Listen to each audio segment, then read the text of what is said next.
Shalom, a paz do nosso amado Salvador, o Cristo ressuscitado, o Messias ressuscitado, que em breve voltará. Então que o Eterno nos abençoe grandemente nesse estudo, nesse rápido vídeo.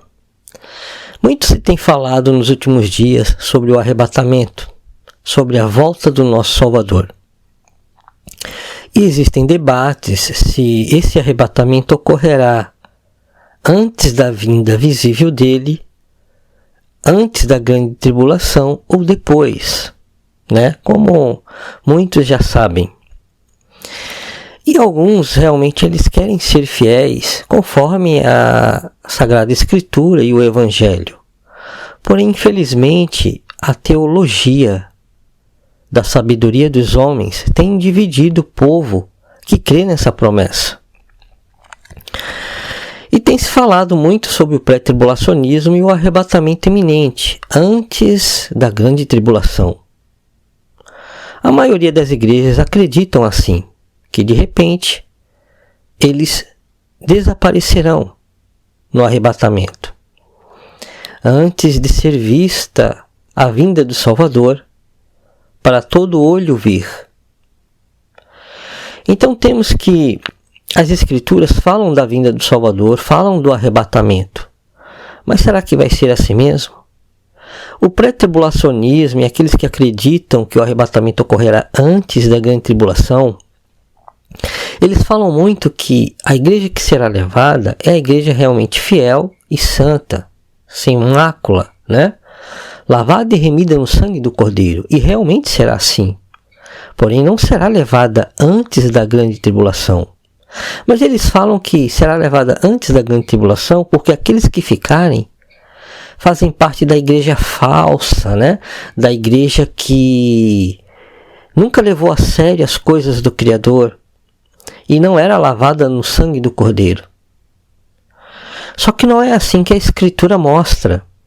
Tanto que, mesmo sendo pré-tribulacionistas, eles sabem que a igreja, né, os membros do corpo de Cristo, lavados e remidos no sangue do Cordeiro, que reinarão com Cristo. A igreja, a noiva que reinará ao lado do Messias durante o milênio. E existe uma grande incoerência e contradição nisso que eles falam. Se eles acreditam que a igreja reinará no milênio com Cristo, e dizem que o arrebatamento será antes da grande tribulação e aqueles que ficarem fazem parte de uma igreja falsa,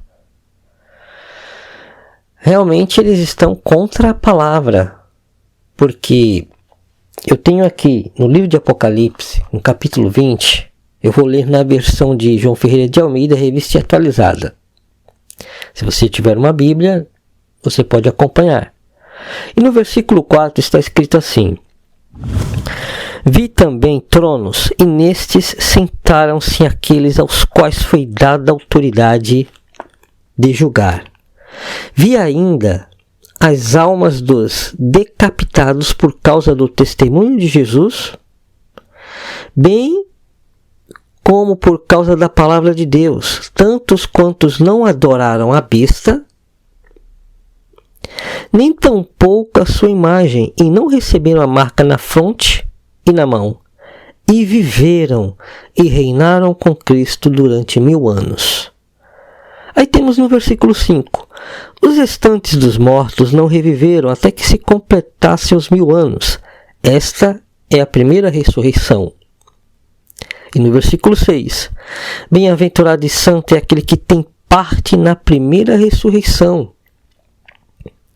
Sobre esses a segunda morte não tem autoridade. Pelo contrário, serão sacerdotes de Deus e de Cristo, e reinarão com ele os 1000 anos.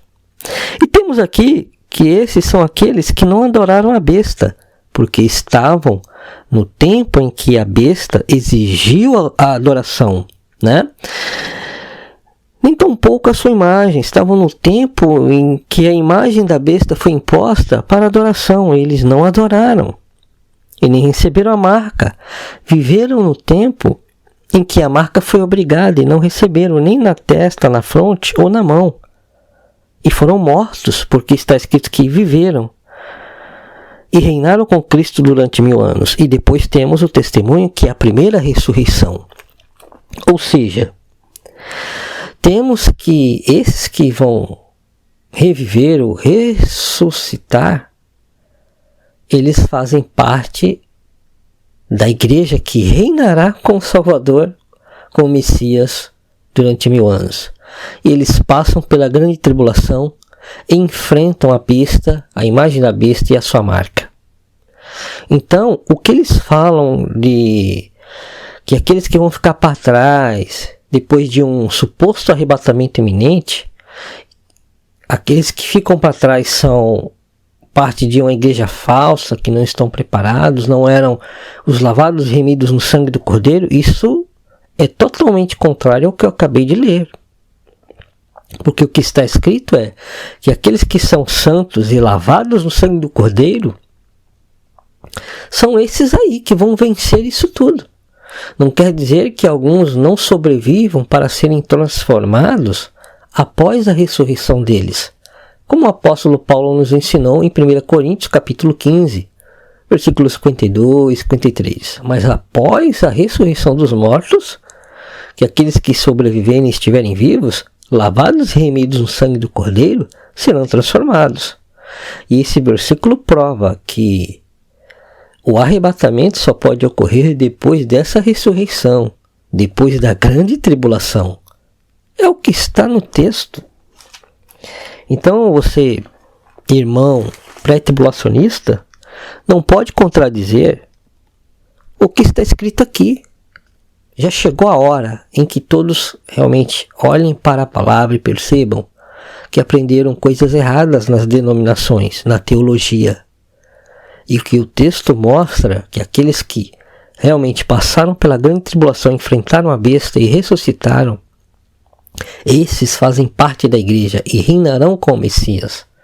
É uma contradição muito grande dizer que a igreja vai reinar com o Messias e aqueles que vão ficar para trás não fazem parte da igreja, a igreja é falsa. É uma contradição.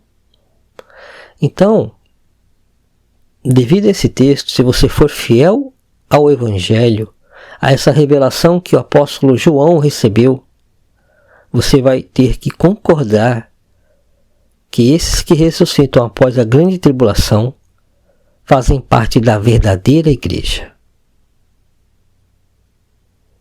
E não aqueles que acreditam que vão ser arrebatados antes da grande tribulação. Embora aqueles que sejam fiéis e acreditam assim, mudem a sua opinião, a forma de crer no arrebatamento, quando essas coisas começarem a acontecer, da grande tribulação, da imagem da besta e da marca sendo imposta. Então, meus irmãos, esse é mais um vídeo sobre o arrebatamento e que prova que ressuscitarão e reinarão com ele 1000 anos. Quem? Quem são esses? A verdadeira igreja, o corpo do Messias, a noiva que, como tanto pré e pós-tribulacionistas, sabem que reinarão com Cristo. Se é a noiva, se é a igreja que reinará com Cristo, então esses fazem parte da igreja verdadeira e não daqueles que eram de uma igreja falsa, que não estavam preparados. Quando a Escritura fala que o reino dos céus é semelhante a 10 virgens, 5 prudentes e 5 fátuas, 5 nécias, ou fátuas, é porque algumas pessoas ouviram falar do Salvador, mas não estavam prontas para o casamento, para o chamado para as bodas. E quando o noivo veio, realmente só 5 entraram para o casamento.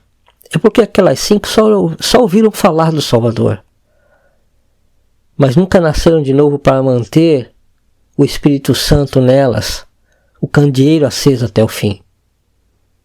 Quando a pessoa escuta falar do Salvador, ela recebe uma iluminação do Espírito Santo e ela crê. Mas para manter a labareda acesa, ela precisa viver com o Espírito Santo, com a palavra. Assim como nos alimentamos todos os dias, tomamos café da manhã, almoçamos, jantamos. Assim é com a palavra do Criador. Se você não se alimentar dela e manter o seu candeeiro aceso, você passará fome e a sua luz apagará. Então aquelas 5 fátuas, elas não entram porque elas realmente não nasceram de novo. Elas não perceberam a necessidade de se alimentar dessa palavra, de ter mais azeite. Então que o Eterno abençoe a todos. E mais uma vez, repito, o arrebatamento ocorrerá, mas depois da grande tribulação.